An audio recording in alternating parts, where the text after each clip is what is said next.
Residents of St Peter will tonight have a say on plans for 65 affordable homes in the heart of the village.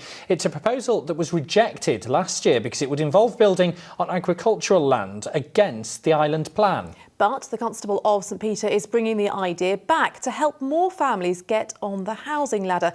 And that's raised concerns it could set a precedent for further developments elsewhere. Well, Annie Nelson is at the Parish Hall where a meeting will take place this evening. Annie. Yes, so here tonight, it's a time for people in the parish to have their say. They'll be asked to consider how to move forward when it comes to affordable housing. So this scheme is set to help first-time buyers, and it's certainly proving popular. 240 people have their name down for 65 affordable homes that are proposed. But at the moment, it's against the island plan, so Jersey's planning policy to build on this land, and that's certainly proved difficult in the past to make any progress with. A chronic shortage of housing is an issue right across Jersey. These 65 affordable houses in the parish of St Peter are already oversubscribed, and that's before the plans have been approved. Hundreds of people were left devastated last year when they were told the homes they'd been promised weren't going to be built. The reason? This field lies in a green zone, and building here goes against the island plan. After having worked alongside a planning policy officer from day one, to go jumping all the hurdles he said we had to jump, we thought that it was a home run. And to have that happen, where they undermine the actual real figures, which have now been proven by the ARC4 report, the Objective Housing Needs report, is actually harrowing. But harrowing especially for young families. Former Planning Minister, Deputy Steve Luce, had the final say on the original decision to reject the plans. He says green space is a priority and thinks other sites need to be considered.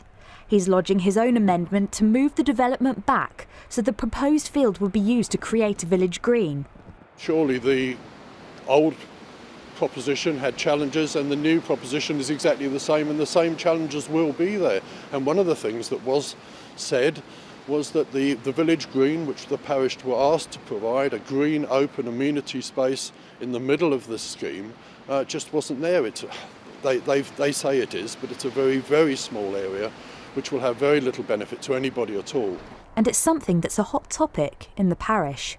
It seems such a perfect site, and there is no affordable homes.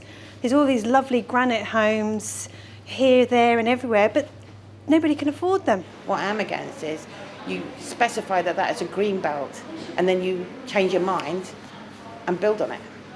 And at what point do you stop building on those green belt fields? There's so many young couples that want housing, not flats. They want housing with little gardens for their children, and I think it's important. And the lady here says they can have it, they should be able to build it for them. Parishioners will have more of a say later this evening, but the final decision will be made when the states debate the plans on the 26th of March. Well, the man who's trying to resurrect these plans is the Constable of St Peter, Richard Vibert, and I'm pleased to say he joins me now. So, Constable Vibert, these plans are very similar to the ones that we saw last year. How are you planning to get them through this time? In fact, they're the same plans that we had previously for 65 homes. They've been agreed twice by Parish Assembly before, and as we know, people were very disappointed, roughly at the time I became Constable, that the plan had been rejected. So I have raised a proposition in the States asking the Planning Minister to revise the island plan to include these fields, or in fact a field and a half. So green space is very important to Jersey. Do you understand why some people may not want the houses built here? Absolutely, although St Peter has its own peculiar circumstances, in that the airport has taken a large chunk of our parish. So development is always awkward. There are not the same number of areas to build in. We have noise zones where we can't build.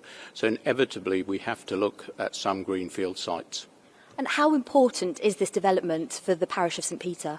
I think it's very important. We have an ageing parish and we wish to bring young people back into the parish. A pub recently failed. And I think that's a mark of the fact that there simply aren't enough people in the parish businesses spending money. And of course, there are those families who want to return where they've got children and perhaps the grandparents live in St Peter. And would this development sort of see the end to the housing crisis in St Peter, or how much more would need to be done? I think for the time being, it would be the last big development that we'd undertake. After that, we perhaps have to look at smaller sites, or in fact sites where we could encourage people to downsize and free up larger properties. Thank you very much for joining us, Constable Vivert. And the meeting's set to get underway in this room in under an hour. OK, Annie Nolson, thank you for that.